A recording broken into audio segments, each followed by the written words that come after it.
കരുണാനിധിയായ കർത്താവേ, ഈ ദേവാലയത്തിൽ നിന്നും മരണമടഞ്ഞ് ശുദ്ധീകരണ സ്ഥലത്തായിരിക്കുന്ന എല്ലാ ആത്മാക്കളെയും അങ്ങയുടെ കരങ്ങളിലേക്ക് സമർപ്പിക്കുന്നു. അതോടൊപ്പം ഈ ദേവാലയത്തിൽ നിന്ന് ശുശ്രൂഷ ചെയ്ത് കടന്നുപോയ വൈദികരുടെയും സിസ്റ്റേഴ്സിൻ്റെയും ആത്മാക്കൾ ശുദ്ധീകരണ സ്ഥലത്തുണ്ടെങ്കിൽ അവരെയും കർത്താവിൻ്റെ കരങ്ങളിലേക്ക് സമർപ്പിച്ചുകൊണ്ട് പ്രാർത്ഥിക്കുന്നു. കർത്താവെ, നീതിമാന്മാർക്കായി സജ്ജമാക്കപ്പെട്ട സ്വർഗീയിടത്തിലേക്ക് ഈ ആത്മാക്കളെയും പ്രവേശിപ്പിക്കണമേ എന്ന് പ്രാർത്ഥിക്കുന്നു.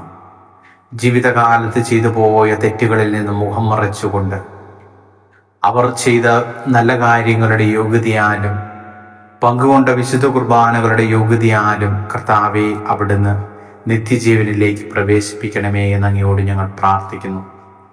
ദേവാലയത്തിൽ നിന്റെ സ്തുതിഗീതങ്ങൾ കേട്ട ഇവരുടെ കാതുകൾ കർത്താവെ, അങ്ങയുടെ ശിക്ഷാവിധിയുടെ സ്വരം കേൾക്കാതിരിക്കട്ടെ എന്ന് ഞങ്ങൾ പ്രാർത്ഥിക്കുന്നു.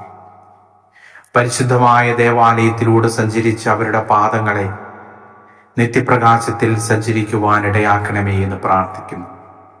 അഗ്നിച്ചിറകുകളിൽ സഞ്ചരിക്കുന്ന സ്വർഗനിവാസികൾക്കൊപ്പം കർത്താവെ, ഇവർക്കും യാത്ര ചെയ്യുവാനിടയാകണമേ എന്ന് പ്രാർത്ഥിച്ചുകൊണ്ട് ഈ ദേവാലയത്തിൽ നിന്ന് മരണമടഞ്ഞ് ശുദ്ധീകരണ സ്ഥലത്തായിരിക്കുന്ന സകല ആത്മാക്കളെയും കർത്താവെ, നിത്യജീവനിലേക്ക് പ്രവേശിപ്പിക്കണമേ എന്ന് അങ്ങയോട് ഞങ്ങൾ പ്രാർത്ഥിക്കുന്നു.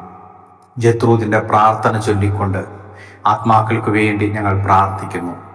നിത്യപിതാവേ, അങ്ങയുടെ പ്രിയപുത്രനും ഞങ്ങളുടെ ഏകകർത്താവുമായ ഈശോ മിശിഹായുടെ തിരുരക്തം ഇന്ന് ലോകമെമ്പാടും അർപ്പിക്കപ്പെടുന്ന വിശുദ്ധ ബലികളോട് ചേർത്ത് ശുദ്ധീകരണ സ്ഥലത്തിലെ ശുദ്ധാത്മാക്കൾക്കും ലോകം മുഴുവനുമുള്ള പാപികൾക്കും തിരുസഭയിലെ പാപികൾക്കും ഞങ്ങളുടെ കുടുംബത്തിലെയും തലമുറകളിലെയും പാപികൾക്കുമായും പ്രത്യേകിച്ച് ഈ ദേവാലയത്തിൽ നിന്ന് മരണമടഞ്ഞ് ശുദ്ധീകരണ സ്ഥലത്തായിരിക്കുന്ന എല്ലാ ആത്മാക്കൾക്കു വേണ്ടിയും കാഴ്ചവെക്കുന്നു. ആമേൻ.